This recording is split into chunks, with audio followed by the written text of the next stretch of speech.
Well, happy Tuesday. It is Tuesday, March 12th, the 72nd day of the year. There are 294 days left in the year. And welcome to another edition of Tuesdays with Thom. Let's see. It was Oscar night this past Sunday night. The Oscars returned to a worldwide audience after the pandemic, the actors' strike, the return of audiences to movie theaters. The Oscars were much anticipated. They were a hit and much enjoyed by millions. I enjoyed them and was generally in support of the winners. It's Women's History Month, and it's also National Nutrition Month, National Reading Month, and Disability Awareness Month. So we look forward to some of those discussions, whether it's with our G-List guests or whether with our Roundtable. Our G-List guest today is a Roundtable discussion that you can participate in. So as I mentioned earlier, it's Women's History Month, where we get to learn about the pioneers that shaped our world. We often interpret that as historians, pioneers in science, educators, CEOs, and as such. But women such as my grandma, my mom, a stay-at-home mom who insisted we go to Catholic schools, who made sure our clothes were clean and fresh when we were off to school every morning, and who instilled my love for reading. It's also National Reading Month. She made sure we had a few minutes from tending to her 3 children, taking care of our home, making sure it was always clean and neat, and preparing our meals. Made herself available to discuss the things that were relevant in our lives as we progress from childhood to teenagers to young adults to adults. For many women in our lives, there will be no statues, no public mementos. Their history will be the history they leave behind. Upstanding citizens who now make their own history and install that history in those who come behind them and who made their own history. Our show today, of course, is sponsored by the Best Girl Consulting Firm, so let's hear from Best Girl. Best Girl is a consulting firm that provides customized leadership, access and inclusion, public relations, communications, and organizational consulting services. Clients include Fortune 500 companies, utilities, higher education institutions, small businesses, and associations. Best Girl's team of consultants, led by Joyce Gossom, Emily Hedrick, and Sean Jones, partners with business and education clients to promote organizational effectiveness, communication, motivation, and leadership, with always an impact on the bottom line. Best Girl's customized consulting services include strategic planning, corporate communication, executive coaching, fundraising, and economic development. Best Girl customizes the solution that fits your needs. So let's get to our Roundtable regulars, Barbara Wallace Edwards and Mychal Walker. Good morning, Barbara Wallace Edwards and Mychal Walker. Good morning. How are you doing this morning? Doing good. How are you? I'm doing well. Barbara, what you got for us this morning? Well, Thom, you talked about phenomenal women, and during this Women's History Month, I want to talk about my mother, Josephine Wallace, who was truly a phenomenal woman, a superwoman in my eyes. My mom married at the age of 16, had her first child, trying to get away from an abusive stepfather. And by the time she was 26 years old, she already had 6 children. Wow. She was a high school dropout, but went back to school after all of the children started school. Instead of taking the GED to get her high school diploma, my mom went back to school at night. It would take us to the school with her. We sit in the library doing our homework while she's taking in classes, doing her classes. She'd come home at night, get us ready for bed, sit up all night, working on her homework, get up in the morning, prepare breakfast. The house was clean. We never missed a meal. She was truly, truly a phenomenal woman. So I salute my mom. That is amazing. I think we salute a lot of women like that. You know, we look at the as I said earlier, the CEOs and the people who have statues and monuments, but there are people who every day influence our lives. I had a big influence in my life, certainly. My mom did. Yeah, there were many women who were a major influence in my life. My high school counselor, Mrs. McCants, Felina McCants, and the musician of our children's choir at church, Mrs. Alice Spraggins, and my Sunday school teacher, my Red Circle counselor, So many women. Even my kindergarten teacher, Mrs. Packer, who taught every child in our community when I went to going to her kindergarten at the age of 4, and I think she really prepared me for elementary school. So there were many women who were a major impact on my life, but again, my mom was the tops of them all. So I truly salute her. That's great. That's good. Mychal? Yeah, good morning. You know, I can certainly relate to what you're saying, Barbara. I grew up, as many people have heard me say, raised by my grandparents, and I have to speak of my grandmother first and the influence she had on my life. So when I was young, I didn't quite understand it, but I remember now a lot of things that she taught me as a kid, and one of the first issues I had with her is that I remember I was in the 3rd grade and I ran home and showed her my test score, and I had made a 99. I was so proud of it. And she said, "How come you didn't make 100?" Right. And I said, "Well, nobody made 100." I remember an incident like that, Mychal. I was so proud of my 97, and my mom's like, "Yeah, but what happened to the other 3 points?" Really? Well, I guess maybe I was the opposite of you guys because I could make good grades, but I always got D's in conduct because I always talked the whole time in class. My dad got so upset one time. He said, "Boy, you better not come in here with another D in conduct." Mhm. So, man, I tried to be quiet for the whole 6 weeks, and I was quiet the whole 6 weeks and got a C. My reputation preceded me. So that strategy didn't work on you. But look where it got you now, Thom. It paid off in the long run. As I was thinking about it, I was thinking about my mom and where we lived. It was rural, but our neighborhood, like once it got dark, nobody else was going to be driving up and down the street but the people who lived there. So me and my buddies, we could sit in the street and just sit and talk. Once the street light came on, you had to just be in your parents' vision. Once the street light come on, you didn't have to be in the house, but they had to be able to see you out there, whatever you were doing. And we were talking one night, and they said, just think about what you said, Barbara. We were talking about what we wanted to do when we grow up. And I said, well, I figure if I could make a living talking, I'd be okay. So I think I fulfilled that. Truer words have never been spoken. It's funny as you guys laugh about it, but my grandmother would literally make me restudy for that test and take it again under her supervision. Wow. So that I would make 100. Because she said that very question that you missed on this test is going to come back again and you're going to be prepared the next time. Right. And I've kind of followed that throughout my life. And I even do stuff like that. She had another saying, if you're going to do something, don't halfway do it. Do it right the first time. Yes. So you don't have to do it over. And so I grew up with trying to put all that in. And we had a really funny situation one time with her. She, I remember I was like 10 years old. All my buddies were out playing football and basketball and stuff. She had me in the house ironing my clothes and stuff. I'm like, something's wrong with this picture.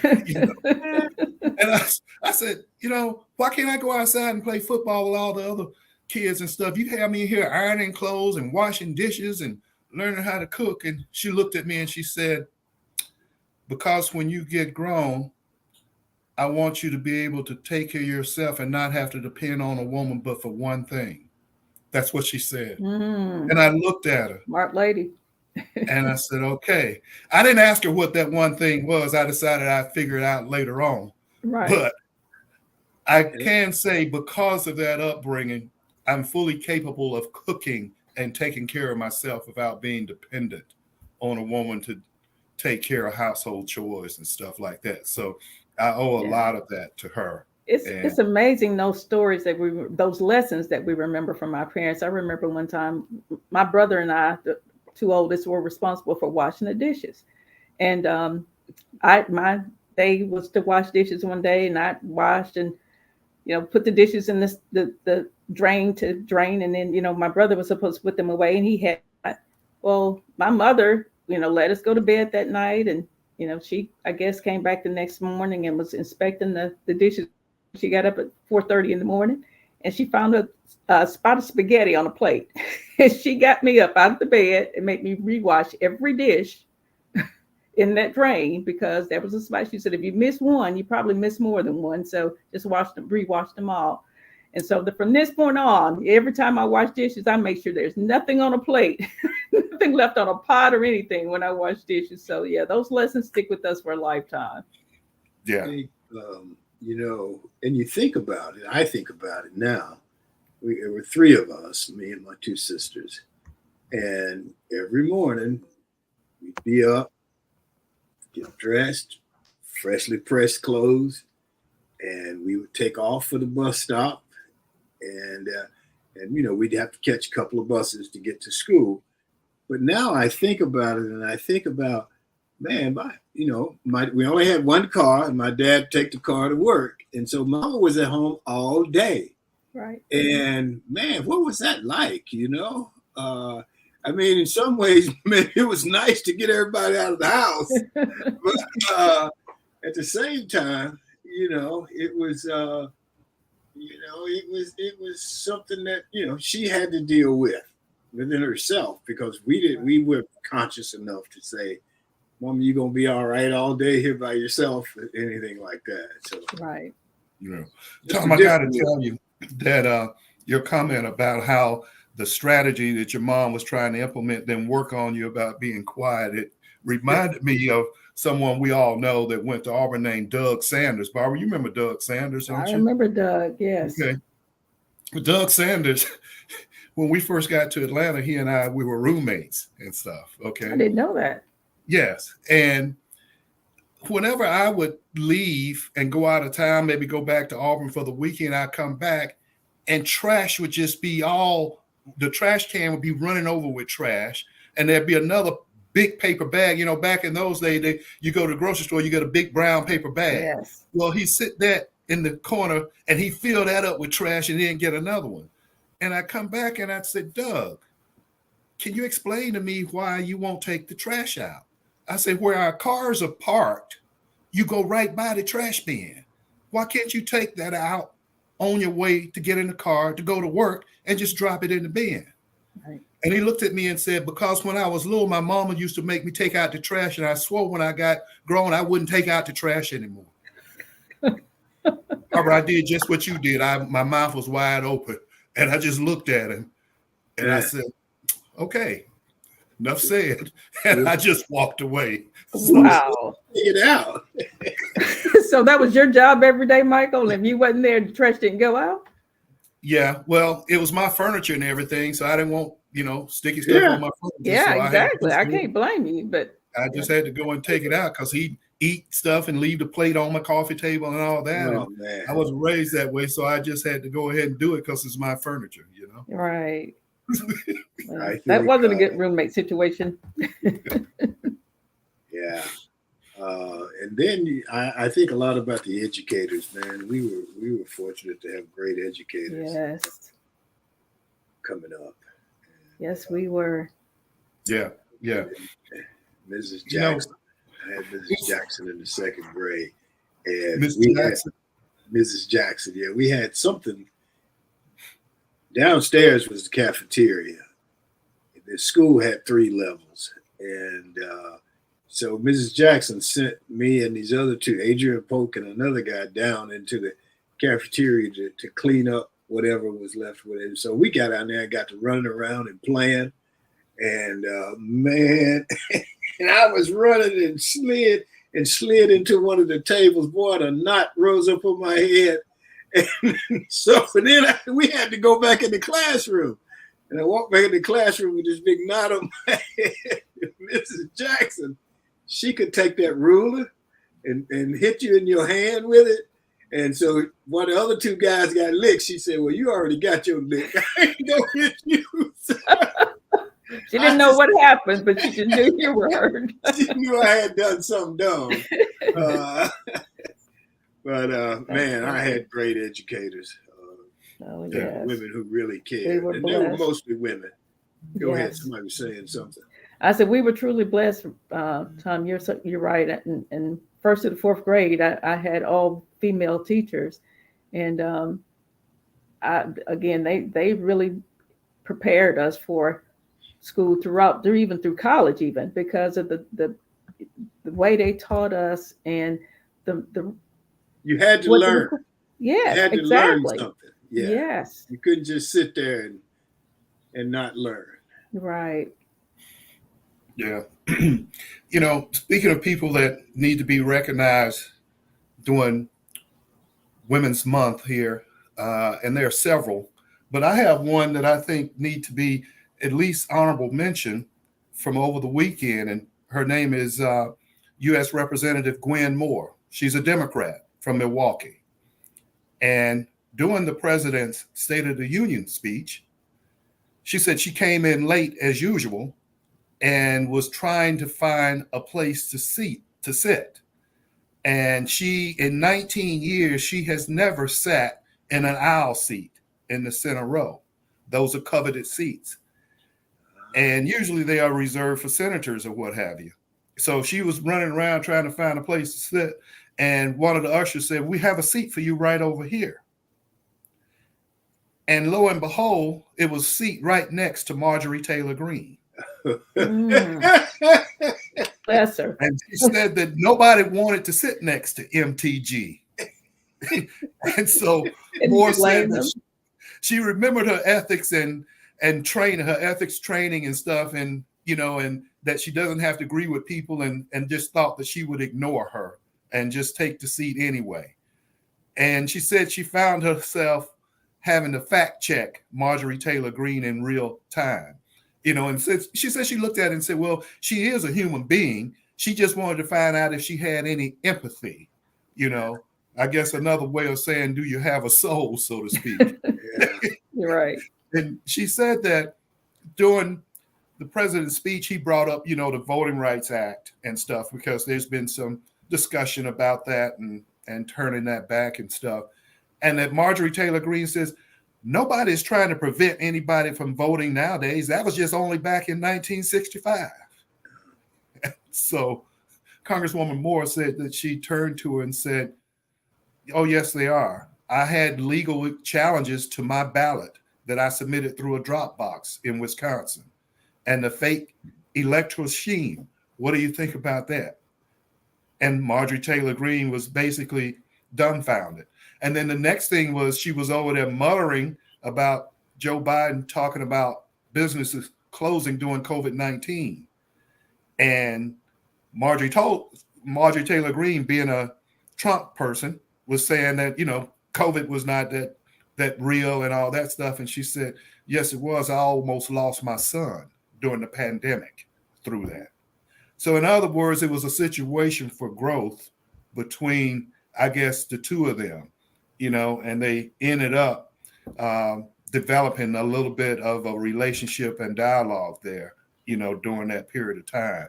And she was featured on Saturday Night Live. They got a picture of Congresswoman Moore sitting right next to Marjorie Taylor Greene when Greene was acting the fool, and Moore just sat there with this nonchalant look on her face. So they got a picture of somebody else on Saturday Night Live dressed up as MTG, and another lady with Moore's exact outfit on, sitting there with this nonchalant look on her face. So I think from that, she needs to be recognized. Absolutely. For women. And we can't talk about the State of the Union and Saturday Night Live without mentioning our senator from the state of Alabama, Katie Britt. I don't know if you all got a chance to see her response to the State of the Union address, but it was very, how should I say, Hollywoodish. Like she was trying to get a movie role or something. It was interesting, and the parody they did on Saturday Night Live was spot on. If you haven't had a chance to see that, please go out there because it's worth the time and effort. Well, you can't talk about Senator Brett without talking about Senator Tuberville. I was trying not to, Thom, but go ahead. Tell me about Tuberville, Thom. Senator Tuberville, they asked him about it. He said, well, she was just being a housewife, sitting at the kitchen table. What have you. I don't. Do they pay Tuberville to see? How dumb can you say something real dumb for us today, Tommy? Yeah, and, really. The senator from Alabama that doesn't live in Alabama. Exactly. But he's not in Washington. Exactly. The one that lives in Florida. I don't know how he gets away with that, but he does. She didn't have to act like a housewife. She is a housewife. She's a married mother of two. So why you gotta act like a housewife just because you're giving a rebuttal to the State of the Union? That's the other thing that I find kind of interesting. That was so Alabama-like, having her sit at the kitchen table. And as you mentioned, Barbara, it was so drab and stuff. It looked like a stage kitchen. It was a stage kitchen, I'm sure. I hope that wasn't her kitchen, because if it was, it didn't show any. There was no love. There was no family connection there. It was just drab. Yeah. Well, the issue I have with it is, just because you may represent the state of Alabama, you don't have to act like what that perception of people are from Alabama. I agree, but I think if we go back to Herschel Walker and my talks with you, Mychal Walker, because you deal a lot with the political arena and so on and so forth, there's just a mindset that this is, in other words, this is what a woman should be portraying. This is what Herschel should say or do. It's just a one-track mindset. Right. And I just wonder about her, because I think she's a smart woman. Right. But she's a junior senator, so I guess she had to go along with what the senior senators wanted her to go along with. So I don't know. But at some point, you say that's a mindset. Who's that mindset coming from? Like with Herschel's standpoint and with Katie, I guess what I'm trying to understand, who has the mindset, this is how you need to portray this, and then for those people to come back like that and do that. I think, and I don't want to get into a whole lot of throwing mud at people, but I think it's a white male conservative mindset. Right. This is what those people do. Mm-hmm. And it's easy to have a mindset when you don't know the people. Right. You just figure this is what those people do. And I don't know how. I think I know some people who know her, and I think I've heard she's a really smart woman. I don't know how they talked her into that. Or did they have to talk her into it? I don't know. And it's a very disrespectful concept, Thom, for them to just think that women belong in the kitchen. It goes back to that old mindset of women belong in the kitchen, barefoot, pregnant, and that's their place. And so, yeah, you're right. That's probably where it came from, but it's so disrespectful, and women should all be offended by that. And you go back to the Georgia election, and Warnock won. And so it's like, okay, well, we'll go get us a black guy. Right. We'll get Herschel. Yes. And I think that's the mindset I'm talking about. Yes. Herschel wasn't qualified at all and should not have been in there. But this is the mindset. This is, they got one, we'll get one. Right. Right. And I don't know, man. We got to be smarter than that. I agree. Yeah. I agree with that. And you think that in this day and time, we could get rid of the stereotypes. You would think. Yes. You would think. Why do you want to continue to perpetuate that in society? I just don't know. it reminds me of many days before. One time when I first got to Atlanta, I was dating a young lady from Philadelphia, and she asked me, where was I from? And I said, well, I actually was born in Philadelphia. I said, but I grew up in Alabama. I was raised by my grandparents. And she said to me, oh, you're a country boy. And I looked at her and I said, yeah, I had to walk to school barefoot every morning. And before 5 miles. 5 miles. And then I said, before I did that, I had to slop the chickens and feed the hogs. And I said, we had outdoor plumbing and stuff. She had no idea that I was making fun of her. Right. She thought you were real. That was real. You don't slop the chickens, you slop the hogs. The hogs. That's what I said. It's like, right. Okay. So yeah, I said it right. That's the way I said it to her, because I was playing with her mentally and she had no idea. That's just how ill-informed, because all of a sudden, just because I grew up in Alabama, I grew up as a country boy. I'm the farthest thing from it. But you know, it just kills me with people that continue to display their ignorance of how things are supposed to be. Like we living back in the 1800s because you're in Alabama. You know, well, we're going to have more. We're going to have more of that ignorance on exhibit now that we can't supposedly have discussions about DEI. So there will be more ignorance on exhibit. Mm-hmm. Tom, I don't know the talk show, the game show. I think this past week there was some game show on that. None of the contestants could answer any questions about Black history. They didn't know any of the former historians that are Black or current Black actors and actresses. They had to identify. They show a picture and have to identify the name. They couldn't do it. Thinking this is 2024, and these people have no idea. And these were, really people who are like household names or should be, and people who are on TV, entertainers, and they had no clue who they were. Let's let me say one thing, and we'll go to Sean, then we'll come back and continue our discussion. I'd like to make note of the fact that Terry Beasley passed. Terry Beasley was a great receiver at Auburn University. I was lucky enough to be on the team with him in '71, and to watch him and work with him and watch his work ethic and so on and so forth. And just wish his family well. And he was a heck of a player as far as I'm concerned, and a heck of a person.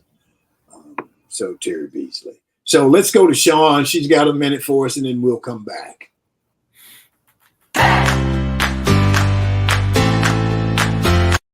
Good morning to everyone joining in with us. My name is Shantia Jones, and this is Got a Minute. March 8th was International Women's Day, but today I'd like to acknowledge Rebecca Lee Crumpler, the first African-American woman to earn a medical degree. For much of her career, she practiced community medicine in Boston, but in the aftermath of the Civil War, she traveled south to treat thousands of formerly enslaved refugees. Crumpler wrote one of the first medical manuals by an African-American doctor in the United States and by a woman. She was born as Rebecca Davis in 1831 in Christina, Delaware. She spent her formative years living in Philadelphia with her aunt, a respected community healer.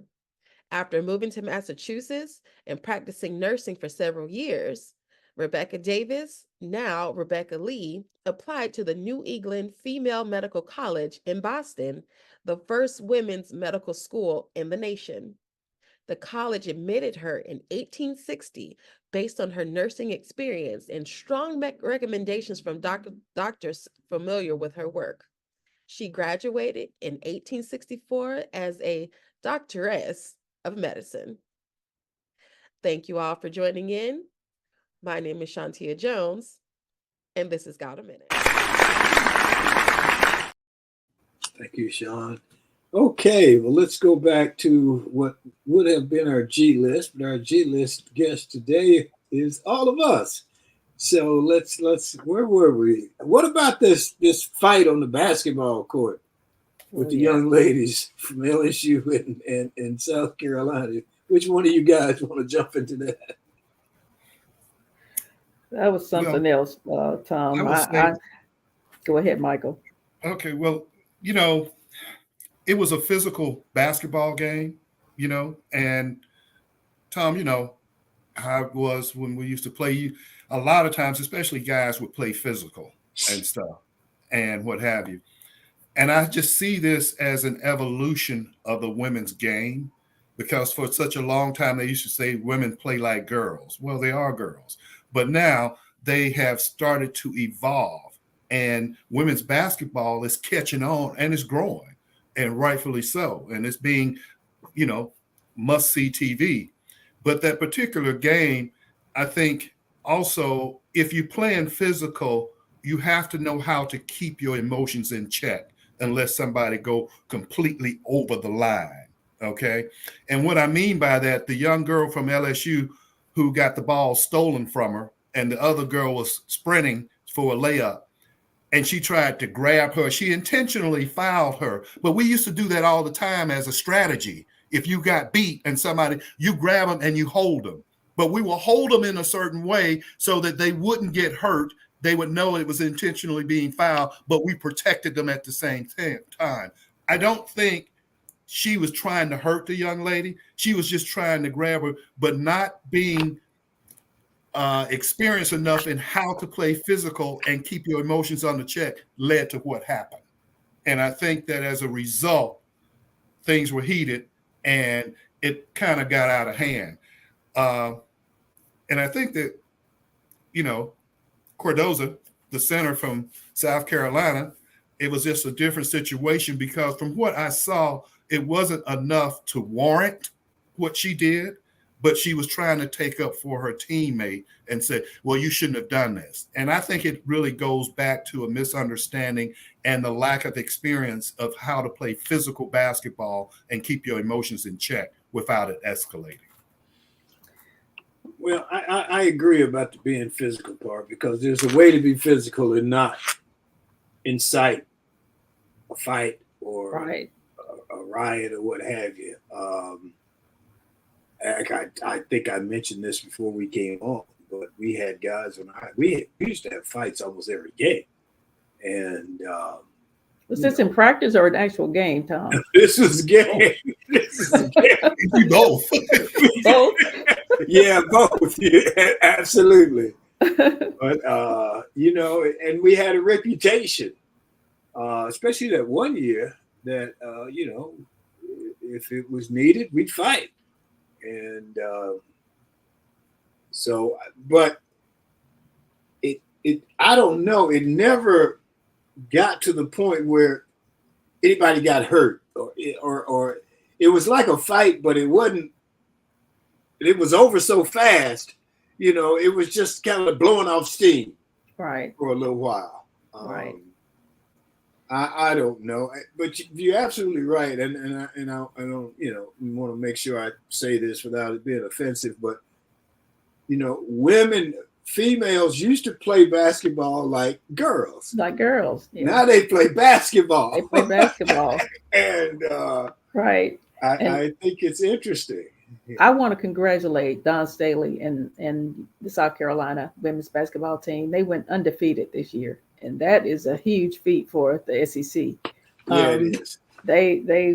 She's a phenomenal coach, and they have a great team. But go to the fight or the skirmish on Sunday, the way the two coaches responded to that situation in the press was totally opposite extremes. Our friend Kim Mulkey said, no one wants to see the ugliness, but I can tell you this, I wish she would have pushed Angel Reese. And she said she was talking about Cardoso. She was saying Cardoso is 6'8". She said, you don't push somebody that's little. That was uncalled for, in my opinion. And then she goes on to say, do you realize that there was only one foul called on each team in the fourth quarter up to that point? With 2 minutes to play she said, are you kidding me? The ref should have taken control of the game better. She said they intentionally fouled the USC player, and then there was no foul call. So she's saying that was the problem, and the officials let the game get out of hand. I watched most of the game. And there were several times that I saw players, some on both sides, but mainly LSU, really intentionally fouling people, elbowing them in the face. And so I think there was a lot of emotions building up to that point. And I think Cardoso just had enough intentional foul, and she just let her have it. So, and then the brother coming, I think Flage's brother coming across the scores table to come on the floor, and he ended up being arrested. That was a lot going on. And I'm glad that it didn't get any further out of hand than it did, because it really could have been ugly. Yeah. Go ahead. Go ahead, Thom. No, I was just going to go back and talk a little bit about some of the pioneers I had while we were talking about the women. But I mean, educators, I had some great educators in my life. Mrs. McGee in the 4th grade, Sister Mary Carmela, Mrs. Jackson, who didn't spank me at that time. And then in high school, Mrs. Horn, who was my speech teacher. People say, take speech because it's easy. There was nothing easy about taking speech with Ms. Horn. And Ms. Horn, I gave a speech one time. I had to give a speech the next day in class. So I went home and I wrote the speech out on how to prepare a hot dog. And because I knew it would be funny and everybody would laugh. And I did it and everybody laughed. It was so fun. Ms. Horn was, as my dad used to describe it, she was a big woman. And Ms. Horn told me, I need you to stay after class. And it was like, oh man, because she could grab you behind your ear and I mean, take you to your knees. And I stayed after school. Everybody left. Boy, I knew I was in for it. And she told me, she said, you can be good at this if you try. And she said, you can be funny or you can be good. And she gave me a couple of assignments. And so 2 weeks later, I was writing for the school paper. And I was in one of the governmental organizations because of Ms. Horn. So I'm very grateful for that, with her.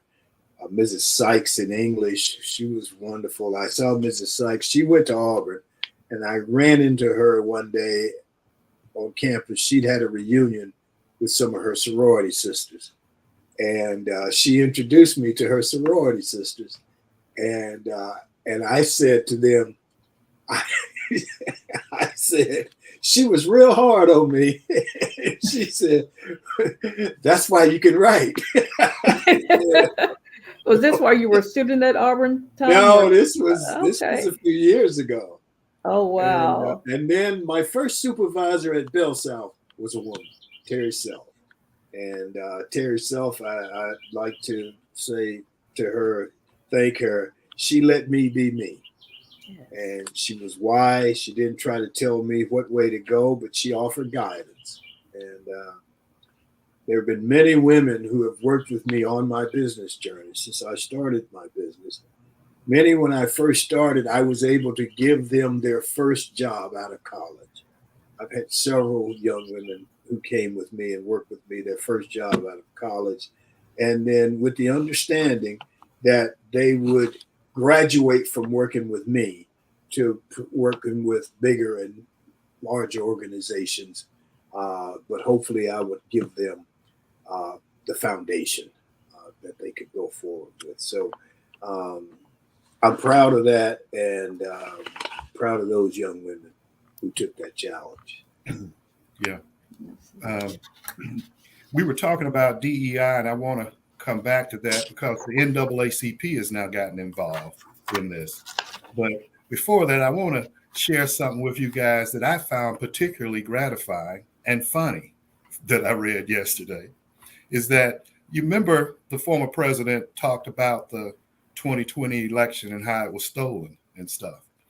I read where he and his organization paid a software engineer $750,000 to go and find fraud in the 2020 election. Mm. And within a few minutes, he dismissed all the complaints and said there were no fraud after he got to $750,000. We could have told him that for free.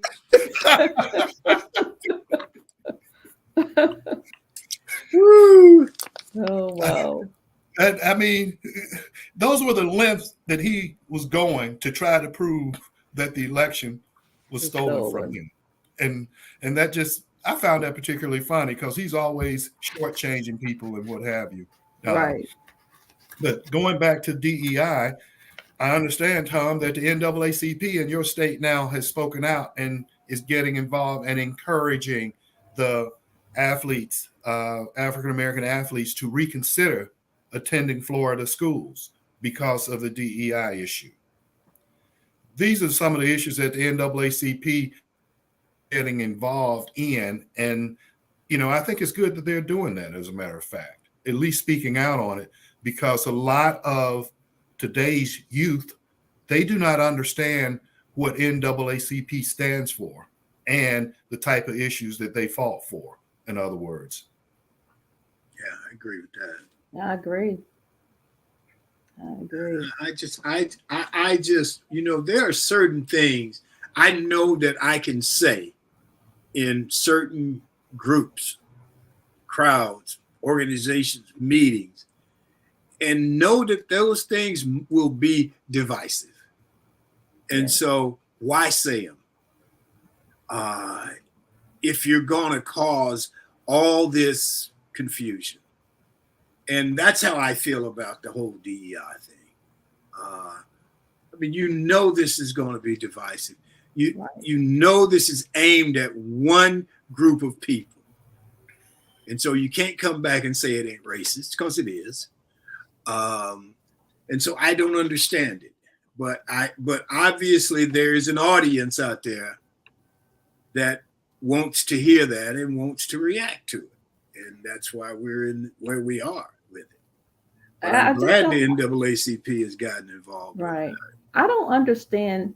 Is it fear? Is it anger? What is it that makes them so determined to end DEI? I can't remember who the guy was we had on the show, but he said the reason they don't want to talk about slavery in the South was because the slaves built the economy in the South. Yeah. Right. And then they would have to recognize that and so on and so forth. And so it's I don't know. I mean, why would you? I don't know. And you know, DeSantis is DeSantis. You know, it's funny.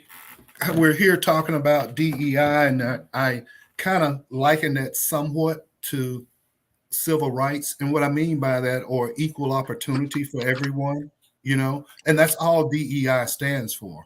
And we talked about it. It's not just limited to the color of one's skin. It could be a handicap or a disability. It could be age or whatever. But it's interesting in looking at women in history. And there are two women in particular that I found doing this research, is that they've been fighting for equal rights and stuff like that for hundreds of years. I just read where Susan B. Anthony, activist known for her work during the suffrage movement in the early 1800s, led by the Quaker teachings that every human is equal.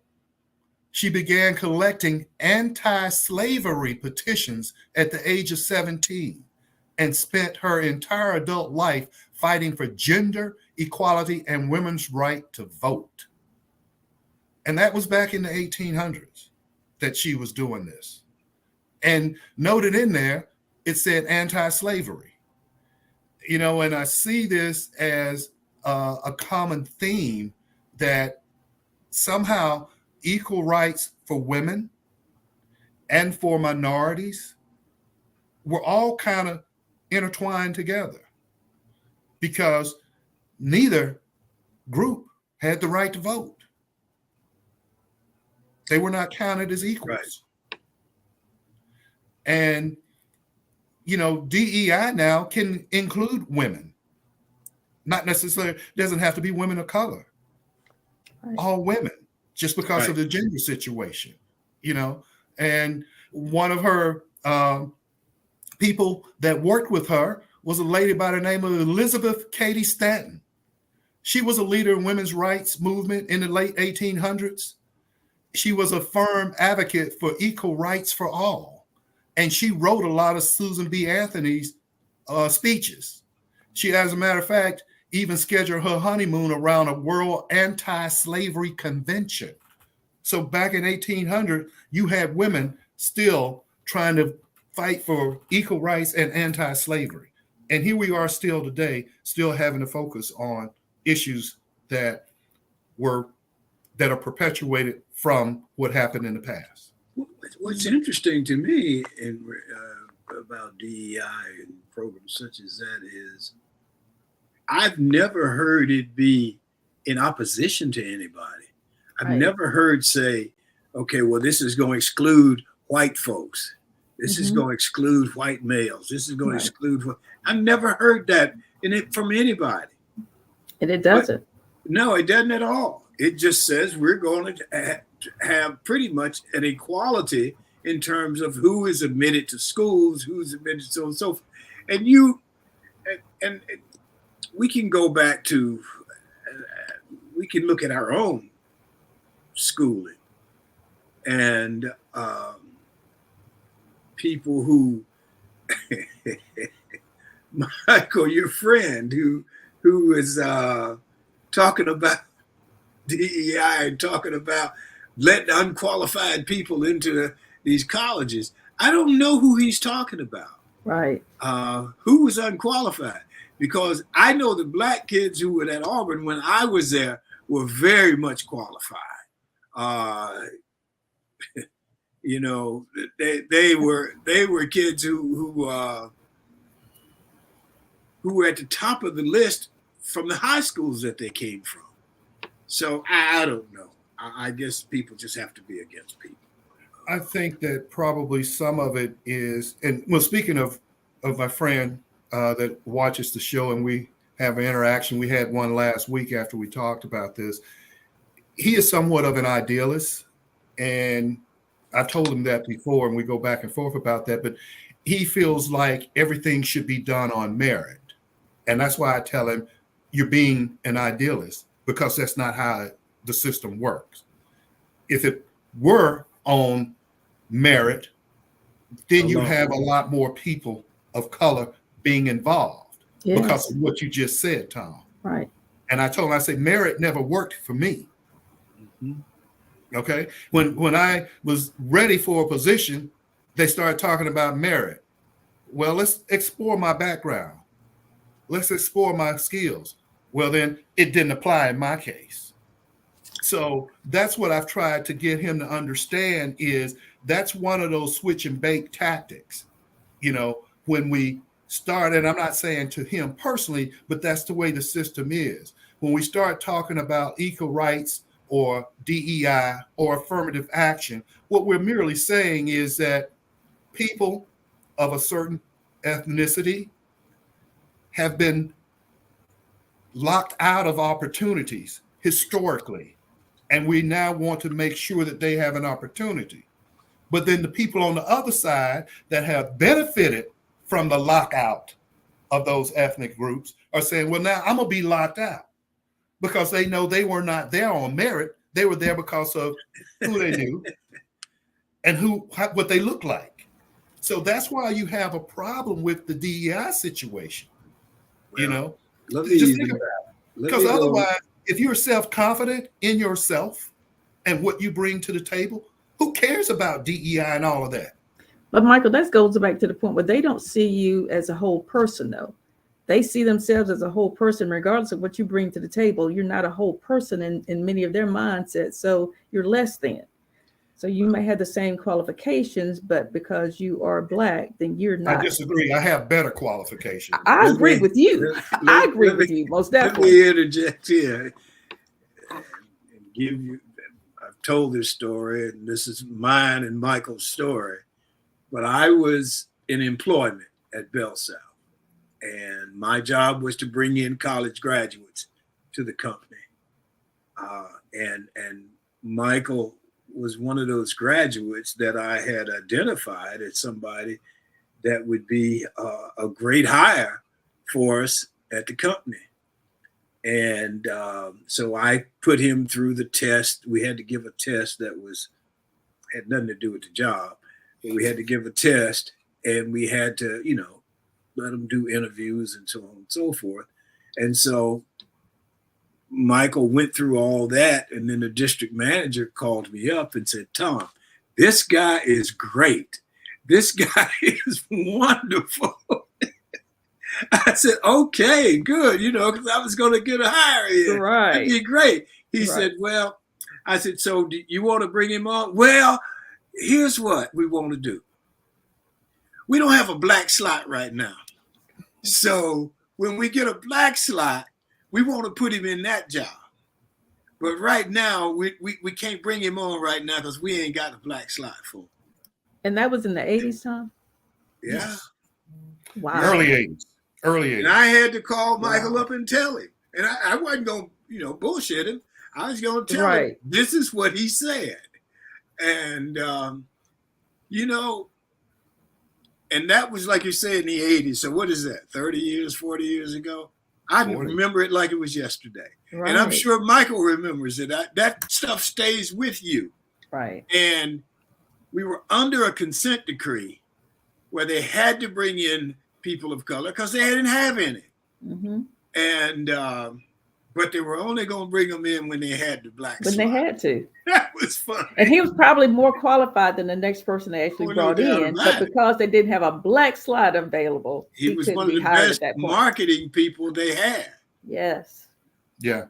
And Thom educated me that day, because when he told me that they wanted to wait about 3 months to bring me in because they didn't have a position available, and what he said was they had to wait for an affirmative action position. And I said, "Thom," coming from Auburn, I said, "Thom, what is that?" And he said, "EEOC." I said, "You mean equal employment opportunity?" He said, "Yes. They've got to wait until a slot comes available that's designated for someone like that." And I said, "Thom, so what you're telling me is that I passed all the tests.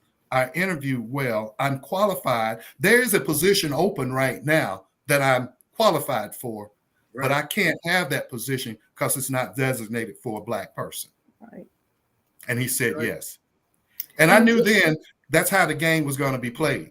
And unfortunately, that still happens today in boards, corporate boards, and university boards, and all of those things. They have a certain number of minorities in mind that they want on that board, and regardless of whether they're qualified or not, once they reach that number, they don't care about anybody else.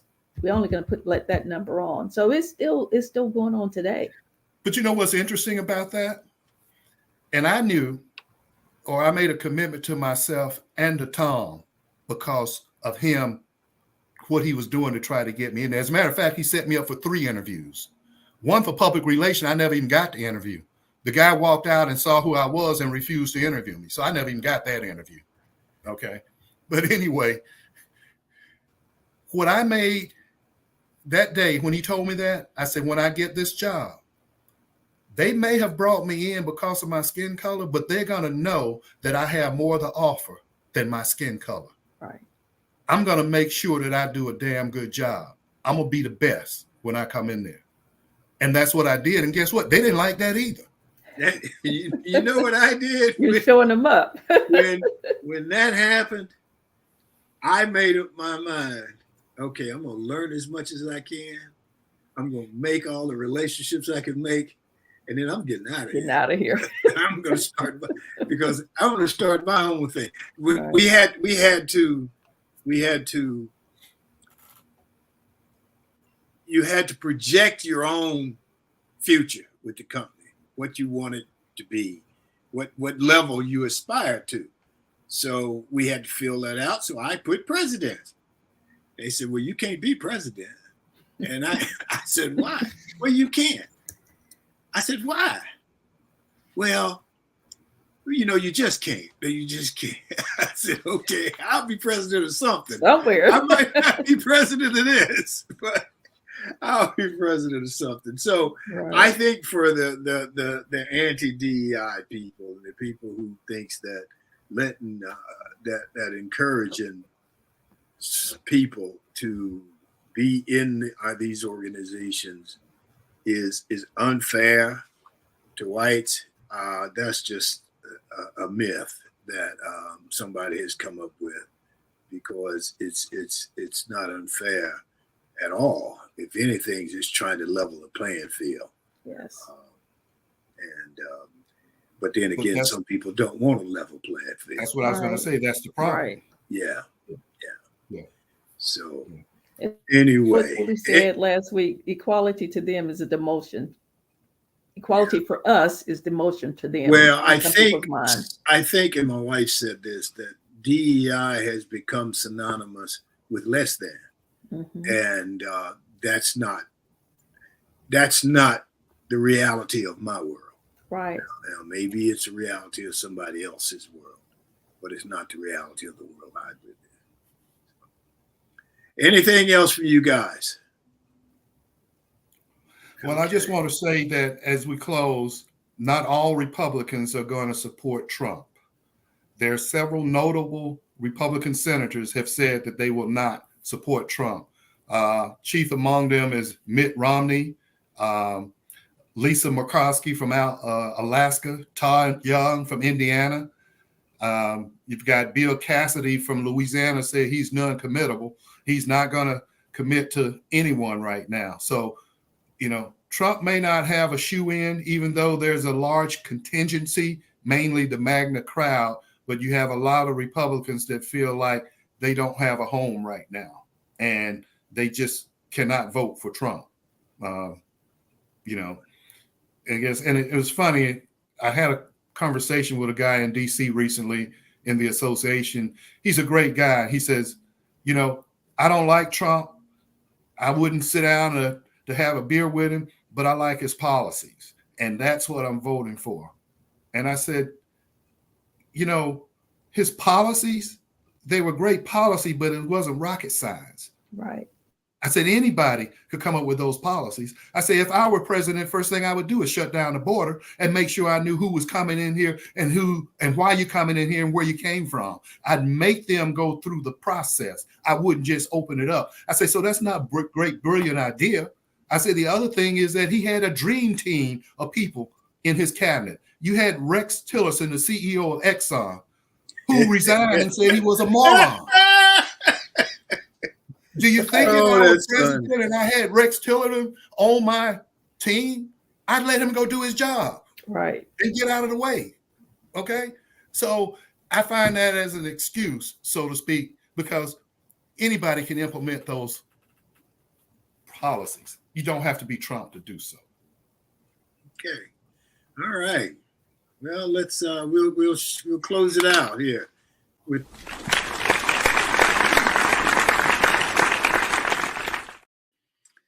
Women's History Month, and so I would like to talk about one young woman and hopefully what her future entails. And that young woman is our granddaughter, Lou. She graduates high school in May. We're all very proud of her. She's the youngest of 5. She has a sister, but she's mostly surrounded by males. Her dad, her brothers, her pops. It's what they call granddads these days. And as she progresses through life, it is apparent to the men in the family that part of her growing into a good woman is not only having good female role models, but also having good men in her life, good male role models. Yes, we are there if something happens to her, but we are also there daily, available 24 hours a day when if needed to be. After all, we want her to create her own history, and we want that history to be a positive one. And so that's our show for today. We want to thank the audience. We appreciate you. Thank the Roundtable. We appreciate that discussion.